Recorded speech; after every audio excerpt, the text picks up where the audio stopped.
আমি পায়ের সাইডে এই সাইড ব্যথা করে, আমি আর কোমরের সমস্যা আছে, জি, এমনকি আমি হাঁটতে পারি না, হাঁটতে সমস্যা, ওজনটা একটু বেশি। ওকে, থ্যাংক ইউ। তাই এটা আপনি কি জানতে চাচ্ছেন কি আপনি কিভাবে ভালো হবেন? আচ্ছা ঠিক আছে, থ্যাংক ইউ। তো ভাই আপনাকে প্রথমে ধন্যবাদ। আপনি কোন দেশে থাকেন? ভাই সৌদি থেকে এসেছে। তো আগে চিকিৎসার জন্য বাংলাদেশ থেকে চলে যেত ইন্ডিয়া। না দাঁড়ান, এখানে প্রশ্নের জবাব না দিয়ে তো যাইতে পারবেন না।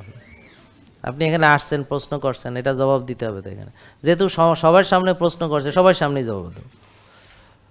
তাহলে এখন আমরা প্রথমেই বলেছি যে ব্যক্তিগত বিষয়ের জন্য ওর জন্য একজন ডাক্তার আছে, একজন পুষ্টিবিদ আছে, তার পরীক্ষা নিরীক্ষা দেখে কি কি করণীয় তারা বলবে। জিমের ব্যাপারে ওর জন্য কী কী ব্যায়াম করতে পারবে, যেহেতু হাঁটতে পারে না, তাহলে কি কি সে সব বুঝাবে। বোঝানোর পর সে মানবে, ভালো হবে, আবার মানবে, আবার ভালো হবে, আস্তে আস্তে মানবে, ভালো হবে, মানতে মানতে ভালো হবে, কোনো ওষুধ দিয়ে ভালো হবে না, বুঝছেন?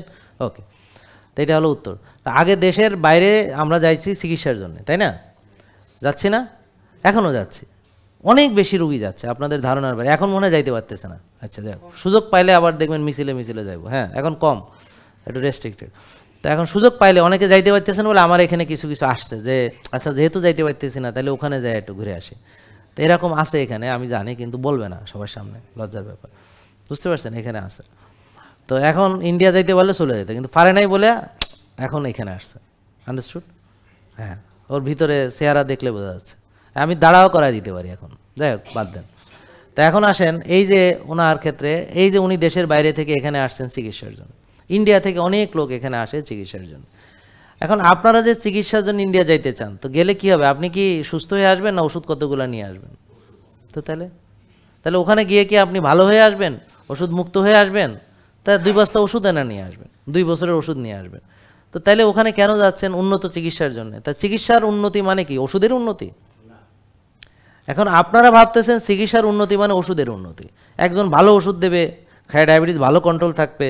তারে ভাই আপনার ডোজ বাড়ায় দিলে তো ডায়াবেটিস কন্ট্রোল থাকবে, ইনসুলিনের মাত্রা বাড়ায় দিলে তো সুগার নিয়ন্ত্রণে থাকবে। এটা কি ভালো চিকিৎসা হলো? ভালো চিকিৎসা হলো বিনা ওষুধে কেমনে ভালো হবে। এখন এই যে উনি যেহেতু প্রশ্নটা করলেন, ভাই দেখি মাইক ধরেন, কথা বলেন আমার সাথে। এই যে আপনি হাঁটতে পারতেন না, ছোটবেলা থেকে লুলা ছিলেন নাকি? না না না না। তাহলে ছোটবেলায় কি ছিলেন? হাঁটতে পারতেন? কত বছর পর্যন্ত পারতেন? এই তো প্রায় 42 বছর পর্যন্ত। তারপরে এখন হাঁটা বন্ধ হলো কেন? এই 6 মাস ধরে একটু হাঁটতে কষ্ট হয়। কেন কষ্ট হয়? মানে আপনি যে এই যে কোমরে ব্যথা, তো আপনার কোমর ব্যথা কিভাবে? আমি বানাই দিছি? না। আচ্ছা, তাহলে কে বানাইছে? এটাও আমি। আপনি যে এই ছোটবেলা থেকে কোমরের যত্ন নিছেন? না, নেন নাই। তাহলে দেখেন, উনি যেমন কোমরের যত্ন না নিয়ে আজকে কোমরের 12টা বাজাইছেন, ওনার কোমর ভাই বাইশের কোমরও না। আমরা বলি যে মানুষ একজন আরেকজনের ভালো দেখতে পারে। এখন আমরা যে নিজের ভালো দেখতে পারি না, আমার নিজের আপন কোমর, একমাত্র নিজের কোমরকে আমি যদি ধ্বংস করি, তাহলে এর চেয়ে আর তাকে বুদ্ধিমান বলার কোনো সুযোগ থাকে না, অন্তত আমি তারে বলতে পারি না। তাহলে ওনার কোমরের 12টা কে বাজাইছে? ওনার হাঁটার যোগ্যতা ছিল, আল্লাহ তাকে সেইভাবে বিকলাঙ্গ করে বানান নাই। ওর 2টো পা দিছে, ও দৌড়াইছে। ছোটবেলায় খেলাধুলা করেছেন? হ্যাঁ হ্যাঁ করছি। কি খেলছেন? ফুটবল খেলছি, ক্রিকেট খেলছি, তো সব খেলছে। তার মানে তার পা 2টো ভালো ছিল, মাজাটা শক্ত ছিল, বুঝছেন? তা এখন ওনার মাজা উনি ধ্বংস করছে কিভাবে? ওই যে খেলাধুলা ছেড়ে দিছে, ওই যে মাজা ঘুরায় নাই। কি কাজ করছেন সারা বিদেশে? আমি ওয়েল্ডিং এর কাজ করি। হ্যাঁ, ওয়েল্ডিং এর কাজ করে। তারপরে গাড়ি চালাই নিয়ে যায়। হ্যাঁ, কিন্তু এই যে মাজার যে আলাদা ওয়েল্ডিং এর দরকার আছে, বুঝেন? মানে অয়েলিং। তো মাজা ঘুরাইলে কি হয়? মাজার অয়েল আসে, অর্থাৎ সাইনোভিয়াল ফ্লুইড, জয়েন্টের ফ্লুইডগুলা ঘুরাইলে আসে। তো এই যে গাড়ি চালাইছি, ওয়েল্ডিং এর কাজ করছি, মানে আলাদাভাবে এই যে ঘুমাইতে হবে।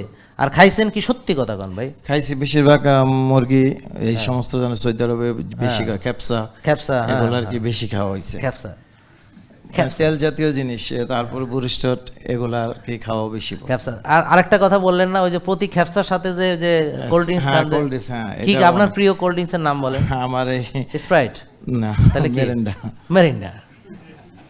আমি বুঝলাম না, সৌদি আরবে ওখানে মেরিন্ডা খুব জনপ্রিয়। হ্যাঁ, খুব জনপ্রিয়। ওরা ওই খাপসার সাথে মেরিন্ডা খায়, কালার মনে হয় কম্বিনেশন করে, যে হলুদ মিলায় না। হ্যাঁ, কালার কম্বিনেশন। আমরা যেমন বলি যে অলিভ অয়েল, শাকসবজির সাথে অলিভ অয়েল, সবুজের সাথে সবুজ, ওরা হলুদের সাথে হলুদ কম্বাইন করে আর কি। হ্যাঁ, দেখ একই রকম, মানে হলুদ ঠিক না, মানে কিরকম একটা কালার আর কি, একই কালার। হ্যাঁ, একই কালার, ওই তেলের মতোই। আচ্ছা, যাক, তো খুব ভালো।